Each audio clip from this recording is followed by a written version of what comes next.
ఏమైంది చింటూ? 1 మంత్ లో 6 kgs wait drop అయ్యాక వెయిట్ తగ్గితే హ్యాపీ న్యూసే కదరా.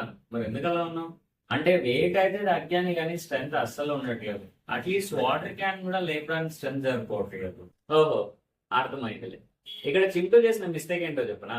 వాడు స్ట్రెంత్ ట్రైనింగ్ చేయకుండా, ప్రోటీన్ రిచ్ డైట్ తీసుకోకుండా జస్ట్ రోజంతా గంటలు గంటలు కార్డియో చేస్తూ ఫుడ్ తగ్గించాడు. దీని వల్ల వెయిట్ అయితే తగ్గుతుంది కానీ ఫస్ట్ థింగ్ మీ మెటబాలిజం పడిపోతుంది. అండ్ నెక్స్ట్ ఎప్పుడు వీక్ గా ఫీల్ అవుతూ ఉంటారు. అండ్ స్ట్రెంత్ ఎంతలో తగ్గిపోతుందంటే బరువులు ఎత్తడం కాదు కదా, చింటూ లాగా అట్లీస్ట్ వాటర్ క్యాన్ కూడా లేపలేదు. సో ఇలా కాకుండా సింపుల్ గా హెల్తీగా ఫ్యాట్ లాస్ ఎలా అవ్వాలో చెప్తాను. సో మీరు ప్రతిరోజు స్ట్రెంత్ ట్రైనింగ్ చేస్తూ మీ డైలీ రొటీన్ లో అట్లీస్ట్ 7,000 నుండి 10,000 స్టెప్స్ నడిచేలా చూసుకోండి.